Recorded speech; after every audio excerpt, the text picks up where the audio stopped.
भारतीय नैतिक और दार्शनिक बौद्ध धर्म के स्वरूप को चीन में सहज रूप से स्वीकार नहीं किया गया।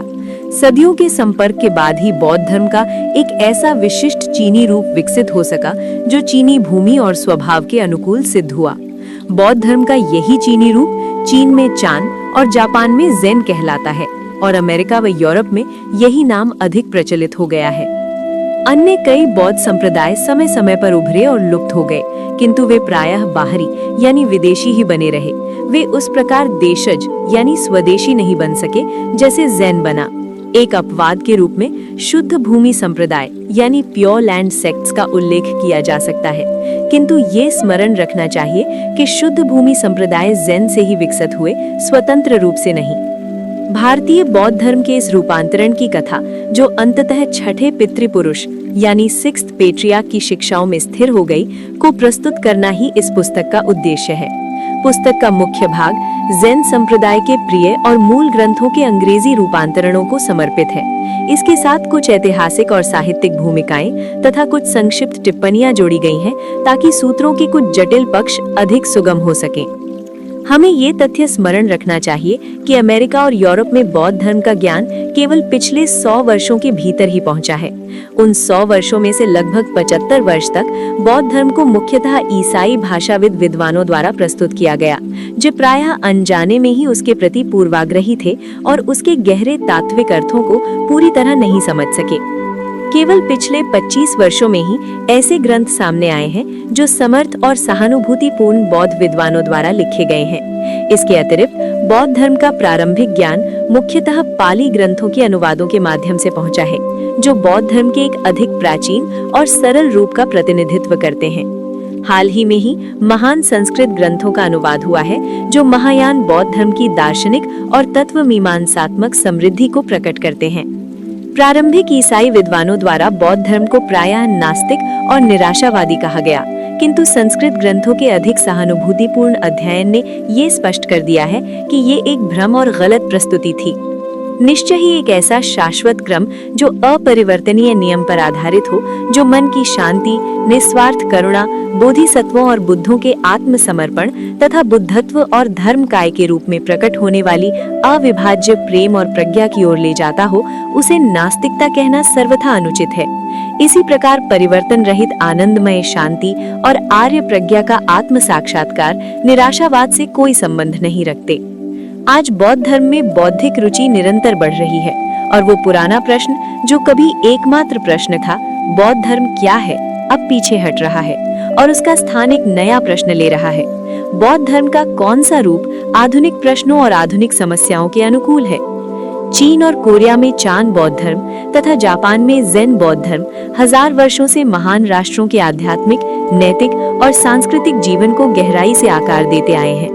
आज जब ईसाई धर्म कमजोर पड़ता प्रतीत हो रहा है, तब ज़ेन बौद्ध धर्म यूरोपीय सभ्यता की समस्याओं का सामना करने के लिए सभी महान धर्मों में सबसे अधिक आशाजनक दिखाई देता है, विशेषकर उन लोगों के लिए जो गहराई से सोचते हैं और भविष्य को लेकर चिंतित हैं। ज़ेन बौद्ध धर्म मन नियंत्रण पर बल, निष्पक्ष तर्कशीलता, लाभ के लिए नहीं सेवा के लिए किया गया प्रसन्न श्रम, सभी जीवों के प्रति सरल और कोमल प्रेम, इच्छाओं का सूक्ष्मतम स्तर तक संयम, इच्छा को प्रज्ञा और करुणा के अधीन करना, व्यावहारिक और प्रभावी जीवन नियम, कर्म और पुनर्जन्म की शांत स्वीकार्यता तथा निर्वाण की आनंदमय शांति का प्रत्यक्ष पूर्वानुभव, ये सभी गुण इसे इस भौतिकवादी और संग्रह प्रिय युग की समस्याओं से निपटने में पूर्णतः सक्षम सिद्ध करते हैं। इन सूत्रों के मूल पाठ अत्यंत भ्रष्ट, अव्यवस्थित, अनेक परतों से लदे हुए और कई स्थानों पर अस्पष्ट हैं। वर्तमान रूपांतरणों का उद्देश्य इन्हें अधिक सुगम, प्रेरणादायक और क्रमबद्ध पाठ के रूप में प्रस्तुत करना है। विद्वतापूर्ण अध्ययन के लिए विद्यार्थियों से अपेक्षा की जाती है कि वे भाषाविदों द्वारा किए गए अधिक सटीक अनुवादों का सहारा लें। इन रूपांतरणों को तैयार करते समय निम्नलिखित नियम अपनाए गए हैं। 1. सूत्र के मूल विषय से सीधे संबंधित न होने वाली मात्रा को हटाना। 2. पाठ को अधिक सुव्यवस्थित क्रम में रखना। 3. समान शिक्षाओं को आपस में पिरोकर संक्षिप्त करना। 4. अस्पष्ट शब्दों और शिक्षाओं की व्याख्या करना। इस पद्धति की आवश्यकता प्रत्येक गंभीर साधक को स्पष्ट होगी, जो स्वाध्यात्मिक गाइडेंस, प्रेरणा और सांत्वना के लिए सूत्रों का अध्ययन करता है। महत्वपूर्ण संस्कृत शब्दों की व्याख्या। सूत्रों में कुछ संस्कृत शब्द अत्यंत महत्वपूर्ण हैं, जिन्हें एक ही शब्द में अनुवादित करना कठिन है। यहाँ उनका संक्षिप्त विवेचन दिया जा रहा है। धर्म, नियम, सत्य, विशेष रूप से बुद्ध की संपूर्ण शिक्षा और सार्वभौमिक सत्य। धर्मकाय, सत्य शरीर, सत्य तत्व सार। ये बुद्धत्व, तथागतत्व, निर्वाण, आर्य प्रज्ञा, सार्वभौमिक या दिव्य मन जैसे शब्दों का पर्याय है। ये परम यथार्थ को सूचित करता है, जो सार्वभौमिक, अविभाज्य, सामंजस्यपूर्ण है और अगम्य है। बुद्ध, पूर्णतः प्रबुद्ध, जिसने आध्यात्मिक एकता के लक्ष्य को पूर्ण रूप से प्राप्त कर लिया हो। तथागत, जो इस प्रकार आया है। ये बुद्ध का ही एक रूप है। जहाँ बुद्ध आंतरिक उपलब्धि का पक्ष है, वहीं तथागत उस उपलब्धि का बाहरी करुणामय सेवा रूप है। दोनों धर्मकाय की अभिव्यक्तियां हैं।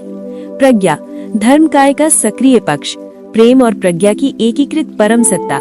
इसे सामान्यतः ज्ञान कहा जाता है, पर ये उससे कहीं अधिक है। इसमें विवेक और प्रेम दोनों समाहित हैं। अर्थ में ये चीनी ताओ के समान है। आर्य प्रज्ञा, श्रेष्ठ या आर्य ज्ञान, परम यथार्थ का पर्याय।